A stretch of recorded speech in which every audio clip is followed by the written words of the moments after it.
lot of intermodal trains will come in. They'll do their drop-offs and pickups down here in the van yard and carry on their way.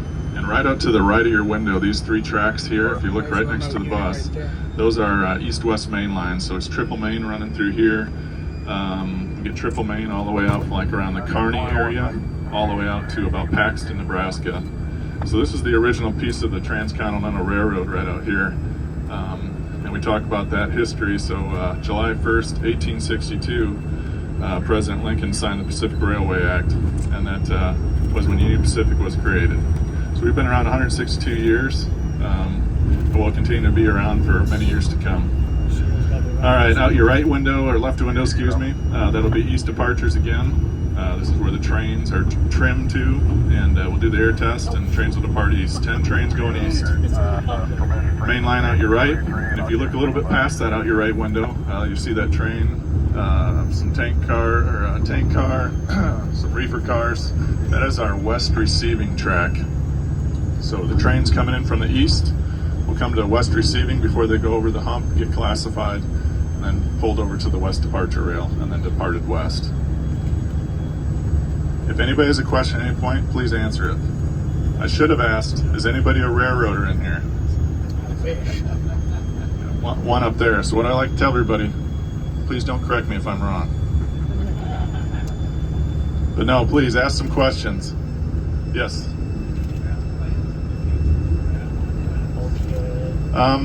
Question? Yeah, so I'll make sure everybody heard it. So is there any plans to expand the yard in the future? Great question. Possibly, maybe. Adding track's expensive. We want to continue to work on capital projects around the system, but possibly. Now, if we look out the right window now is our main car shop. It's called the One Spot. So this is where we do all the heavy repair, freight car repair at. There's some new wheels on freight cars. That's how we get wheels here in North Platte. North Platte wheel goal, freight car wheel change-out goal is 1,450 wheels a month. So that's a huge initiative. We change out 1 in 5 freight car wheels on the Union Pacific Railroad right here. And you can still see west receiving, the auto racks through there in the background. Supplies. This is always amazing. Okay. Yes? I don't think so, for safety reasons. Great question. So you see some more cars over here right off to your left. You see a tank car, a coil steel car. Those are scheduled dismantle cars. So for some reason or other, whether they're over age, because there's a requirement from the American Association of Railroads, how old a freight car can be to operate on the railroad. 50 years is the max. Other than that, we scrap them. They got to be cut up. They consider it too old. So those are getting ready for our scrappers to come out and shear them up and take them to the scrap yard.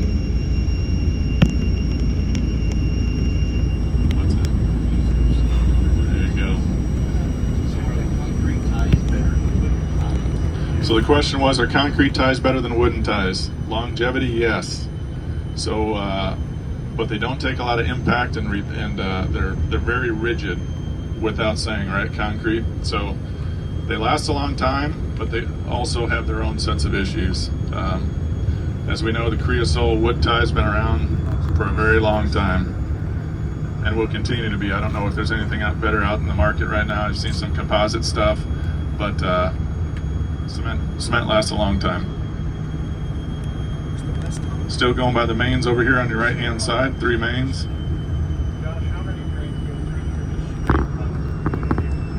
Yep.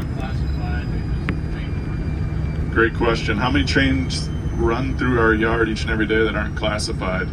Approximately about 40 to 50 trains per day just run through here, where we do crew change, fuel, inspect, and they go.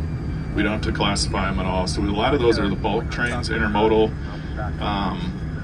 coal, grain, a lot of intermodal though. So a lot of Chicago to Lathrop, California. It's a big Z train, what we call our highest priority intermodal train. That's what our customer pays top dollar to get their product fastest from point A to point B. We do charge a premium, and they're willing to pay that premium to get that goods to the next destination So if you look at Global 2 to Lathrop, California, if you're familiar with the territory in Northern California, it takes about approximately 48 hours, 42 to 48 hours for that freight to get there, which is incredibly fast in railroad time. All right, we're going to take a right here and go over to our triple main, and we're going to go take a cruise by the West Hump. So, yes. Say again.